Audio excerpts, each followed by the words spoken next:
ball swinging in, and it's a fair ball, and Wayzata wins it. Tampa Park back to state for the third straight year.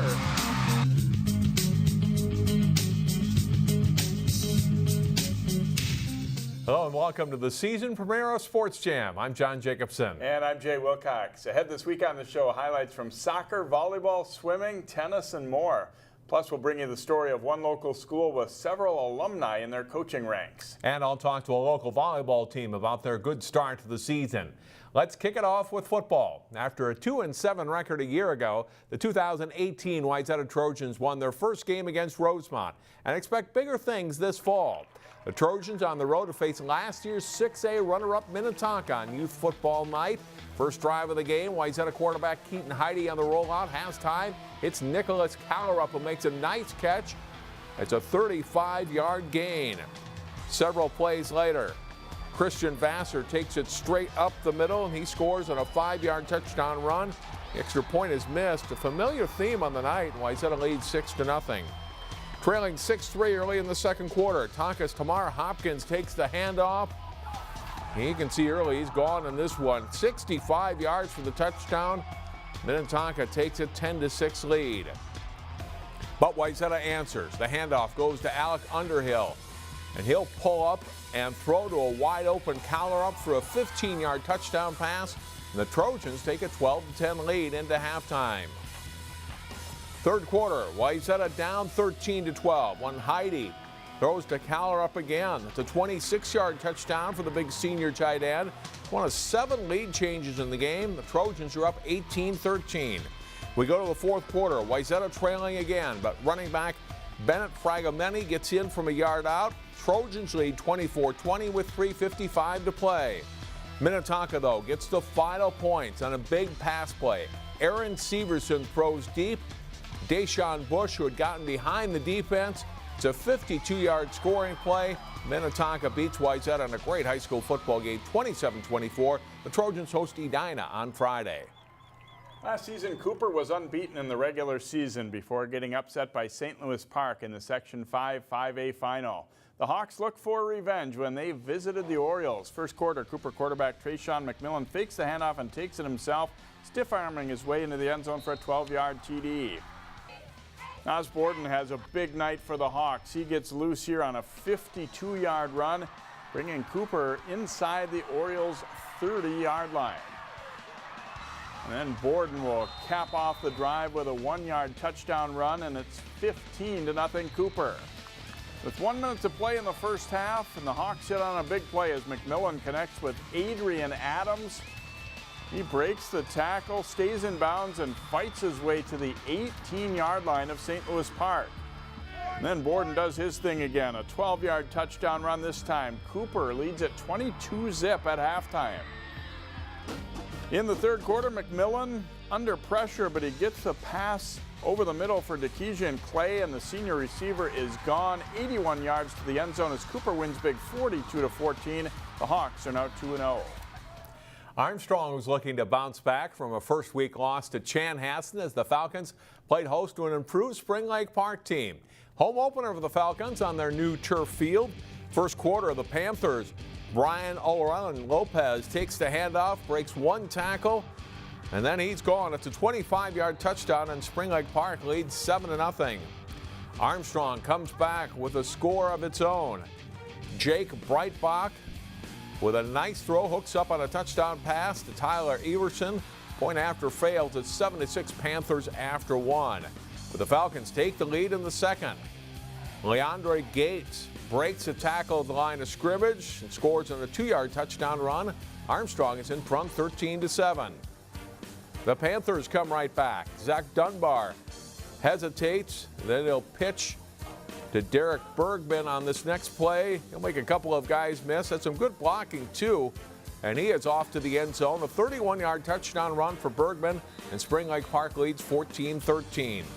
After an Armstrong fumble, Bergman picks up his second TD of the quarter. He goes in from 5 yards out. Markman goes for 2, and they lead 22-13. The Falcons offense on the move again before halftime. Breitbach on the keeper, scampers in for a 5-yard touchdown run. Armstrong also makes the 2-point conversion. No scoring the rest of the way, though. And a Spring Lake Park win over Armstrong, 22-21. Brooklyn Center lost a close game to Minneapolis Edison in week 1 that was played over 2 days because the lights at BC failed. That meant playing an afternoon game in week 2 as John Licciardi and the Centaurs faced St. Agnes in a high-scoring contest. It's a good start for Brooklyn Center. Isaiah Spivey throws to Jared Eggert, who's pulled down early and then loses his helmet, but he still makes the catch for a 7-0 Centaurs lead. Still in the first quarter, and Spivey finds Roland Russ, who makes a leaping grab in traffic and then gets to the end zone. Brooklyn Center is looking good with a 14-0 lead. The second quarter, though, is a different story. After a good kickoff return gives them good field position, Aggies quarterback Quinn Walsh runs it in on the bootleg to cut their deficit to 14-7. And after they tie it up, St. Agnes goes ahead as Terrell Jones takes the pitch, gets some good blocks, and then he turns on the speed. It's a 40-yard touchdown. It's 21-14 Aggies. A much shorter run for Jones makes it 4 straight touchdowns for St. Agnes as they go up 28-14. Brooklyn Center isn't done in the half, though. Late in the first half, Spivey pumps, then throws to Benjamin Wahey, who outfights the defender to make the catch, but St. Agnes hands the Centaurs a 48-29 defeat. The season is underway for high school girls swimmers and divers in the Northwest Suburban. It was the second week of conference dual meets. The Maple Grove Crimson at home to host the Champlin Park Rebels. 200-yard medley relay is a good finish. Champlin's Faith Retzer beats out Maple Grove's Sammy Solar to get the win. 200 freestyle, Maple Grove's Kayla Arseth at the top of your screen edges Champlin Park's Jillian Durand.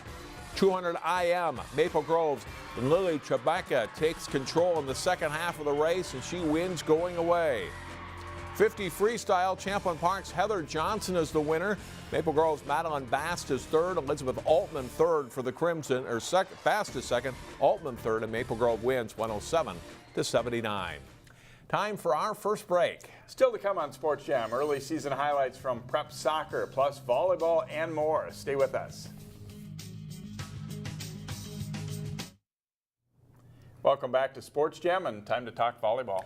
2 Lake Conference teams from the area have had a lot of good battles over the years, met each other last week, Wayzata and Hopkins. First of 2 times they'll play this season. First set, Trojans on the left, Olivia Johnson setting it to Sophia Jesuits, and she gets the kill for a 7-4 Wayzata lead. Later, it's Johnson with a nice back set to Lily Emlong, who hammers down the ball for a kill, and Wayzata wins set 1, 25-16. Second set, Hopkins on the left side of the net now. They get it to All-State outside hitter Anna Erickson. Her kill puts the Royals up early 5-3. Sid Rue floats a serve in for an ace, and Hopkins has a 10-5 lead. But Wayzata comes back. Jesuits with a pass on the serve receive gets the ball to Johnson, who sets up Lily Emlong for the kill. Trojans rally to win the set 25-22. Coach Scott Jackson's team playing well early this season. Set 3, it's Caitlin Emke delivering a kill off a set. Wayzata wins the match in 3. We'll hear from the Trojans later in the program. At the 32-team Southwest Minnesota State Challenge in Marshall, top-ranked Champlin Park stayed unbeaten on the season by going 5-0, including a 2-set sweep of Lakeville North in the final. You can watch Champlin Park live here on CCX Thursday against Blaine. Osseo and Totino Grace are 2 volleyball teams, both hoping to improve on their Northwest Suburban Conference records from a year ago. The Orioles hosting the Eagles in this conference match. First set with Totino Grace serving, Kelsey Seelock the pass, Marissa Furman the set, and then Lindsay O'Jury with the attack down the line for a point. The Orioles win the first set 25-22. Second set, the Orioles Taylor Kwan with the dig and pass to Furman, who sets up Seelock for the outside hit and kill. Osseo cruises in this set, winning 25-13. And it looks like they might sweep. Third set, Kwan with a pass and another set assist by Furman to O'Jury for a kill. Osseo leads 18-14. But the Eagles rally late. Off an Osseo serve, Marley Webb will deliver the kill off a set from Bella Scheffler to put the Eagles up 30-29. They win 31-29 and force a 4th set. And they try to push this one to 5. Outside hitter number 1, Riley Rios, who had a great match, ties the set late but is long with her hit, and that's match point. Osseo wins 25-23 to win it in 4. The Orioles remain unbeaten early this season. Park Center and Osseo both hope to be contenders this fall in Section 5AA boys soccer. The two longtime rivals met in a Northwest Suburban Conference match at Osseo. First half, the Pirates score first. Chief Williams outrunning the defense and scores. It's 1-0 PC. Doesn't take long for Osseo to tie it up. Prince Mazakwe chases down the through ball and scores, and this makes it 1-1. Moments later, it's Park Center answering. Williams will draw the defense and then sets up Eddie Swen with a nice pass. Swen scores to make it 2-1 Pirates. It's a high-scoring match. Mazakwe loose again, and he'll beat the keeper with a left-footed shot, tying the score at 2 going into halftime. Robert Wallity will shoot and score on the Pirates to make it 3-2 Osseo here in the second half. And like in the first half, the team that was just scored upon responds quickly. Juan Bello's shot is stopped, but then Williams is there to score on the rebound. He nets 3 goals in the match, but it's Osseo going on to win it 5-4. Also in boys soccer, Breck hosted Providence Academy. First half, nice cross by Breck's Ralph Smith. Providence goalie Sam Young breaks it up though. The Mustangs strike a short time later. Josh Taylor buries the free kick for a 1-0 lead, and that's the score at halftime. Second half, Smith's shot is off the crossbar, but Graham Markert steps up, drills the rebound in, and Breck goes on to beat Providence Academy 3-0 the final. In girls soccer, Champlin Park is off to a fantastic start this fall. The Rebels look to continue their unbeaten streak as they played host to last year's Section 5AA runner-up Centennial. Alex Lotz with a nice takeaway of the ball for the Rebels. Her shot is stopped, but it comes to Maylee Mathis. She scores to give Champlin Park a 1-0 first half lead. The Rebels continue to put pressure on, and Morgan Mount rifles a shot off the crossbar. The ball bounces around before coming to Grace Marshallek, and she shoots and scores.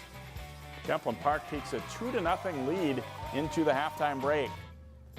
Second half, and Izzy Quick plays a great through ball, springing Lotz as she outruns the D to score. Lotz has 11 goals on the season already.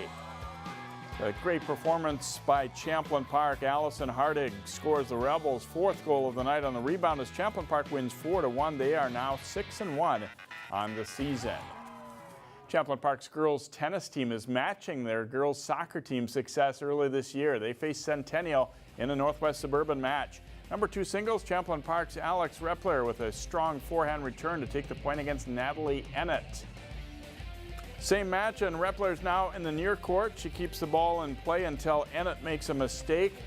Repler wins the match 6-4, 6-2 for the Rebels.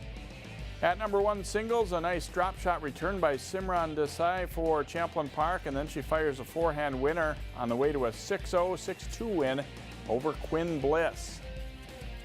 Third singles is a battle. Centennial's Claire Pelican in the far court against Justina Palmer. Pelican will take the point with a backhand to the corner. She wins in 3 sets for the Cougars, but it's their only win. At number 1 doubles, Champlin Park's team of Grace Cosell and Josie Johnson win over Mia Troska and Lauren Couillard as Champlin Park takes the match 6-1. The Breck girls tennis team is also off to a strong start. They took on a Highway 100 rival as Benil visited the Mustangs. 1 singles, good rally between Breck's Sophia Martin in the near court and Benil's Courtney Callis. Callis getting the volley winner. And then Callis serving here. It's a nice return by Martin, but Callis responds with a forehand winner on her way to a straight set win. 1 doubles, Breck in the far court. Petra Lyon with the backhand winner down the line for the Mustangs. Benil's Emmy Johnson returns to serve deep in the corner, setting up a volley winner by Joey Trella. Red Knights would take the match 6-4, 7-5. But Breck dominates from there. At 2 singles, Bristol Engelsma gets on top of the forehand and gets the winner. She takes the match 6-2, 6-1. 3 singles, Alex Kozakowski serving for Breck, jumps on the return for a winner. She wins 6-2, 6-love. The Mustangs take the duel over Benilde 5-2. And a couple of big cross-country meets coming up this Saturday, John. The annual Applejack Invitational, also the Metro Invitational in Eden Prairie. And a good showing this past weekend for the Champlain Park boys cross-country team. They took second at the Luther All-American meet in Iowa. Still to come on Sports Jam, meet 3 former Park Center athletes who are fall sports head coaches now at the school. It's not that unusual to see former high school athletes get into the coaching field. In our first Sports Jam spotlight of this fall season, we visit Park Center, where a lot of familiar faces are roaming the sidelines.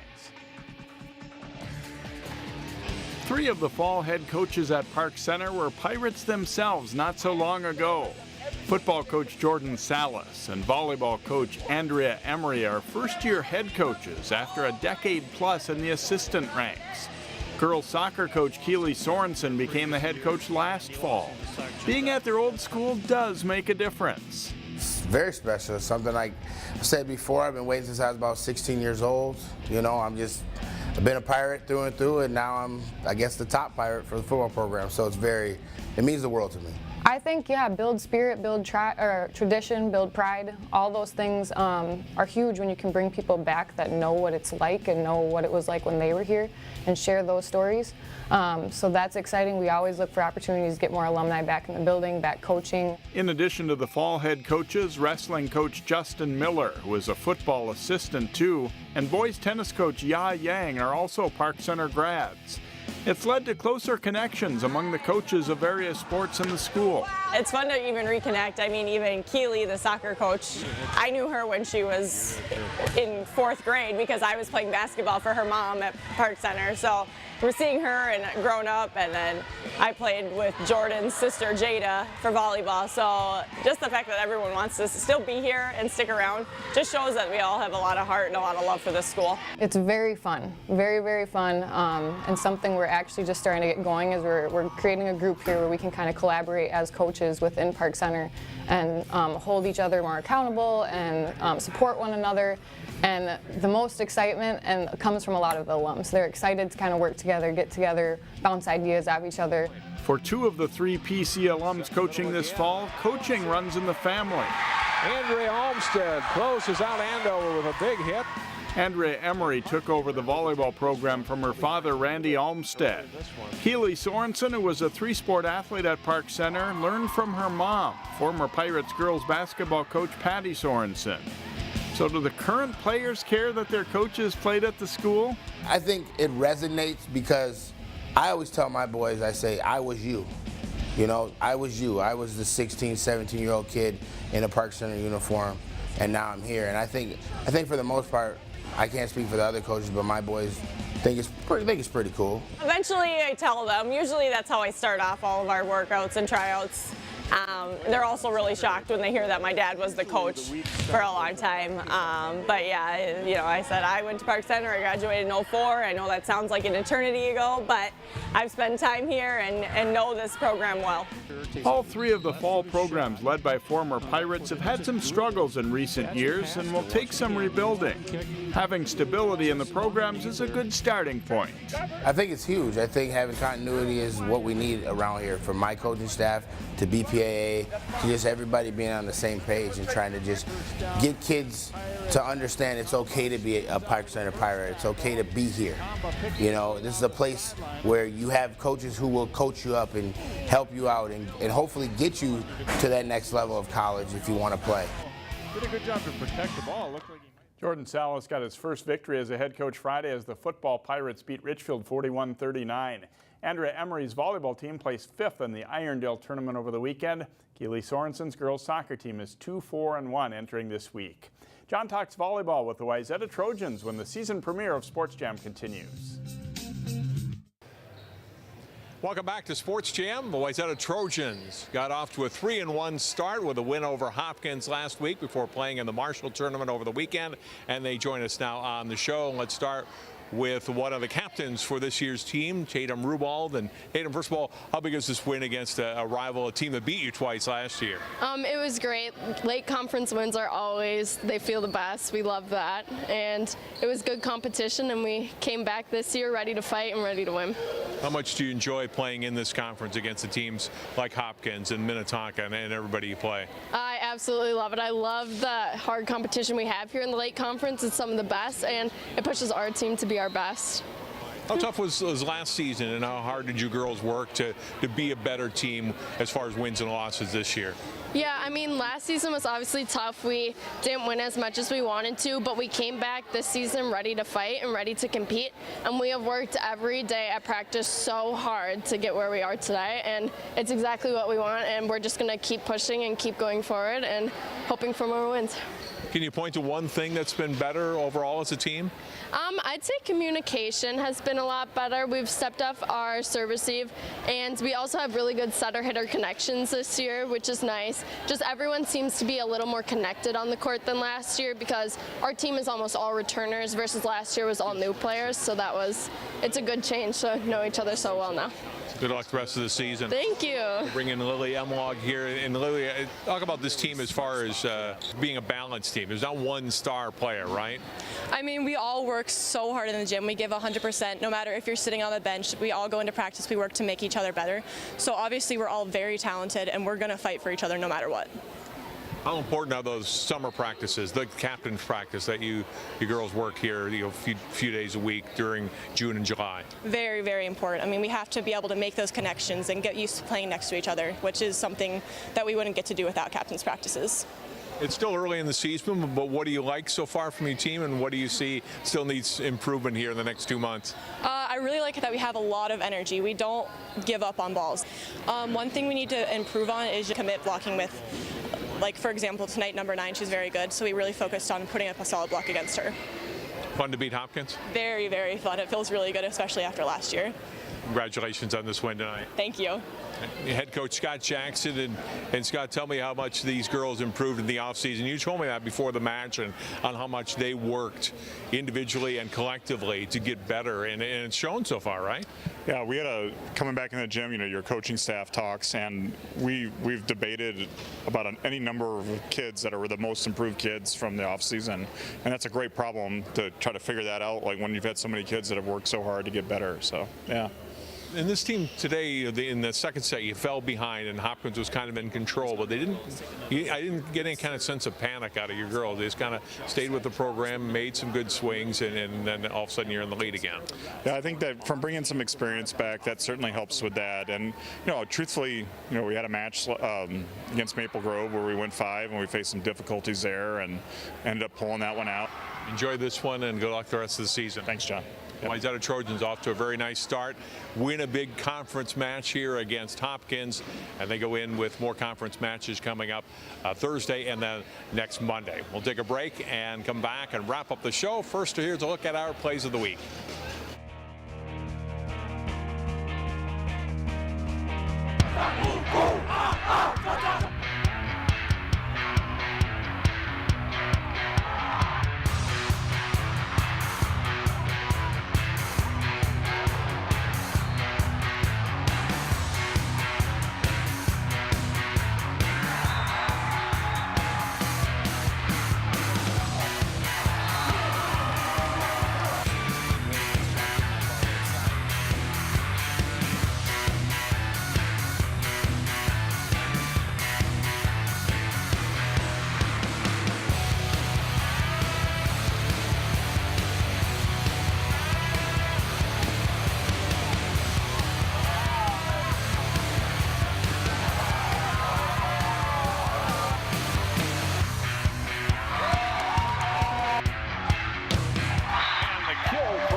Our game of the week is a Metro West District football game featuring Wayzata and Edina. The game airs live from Wayzata Friday night at 7 o'clock on CCX1 and online at ccxmedia.org. You can also catch the replay Saturday night or Sunday morning. And that will do it for this week's Sports Jam. Thanks for watching. We'll see you next time here on the show.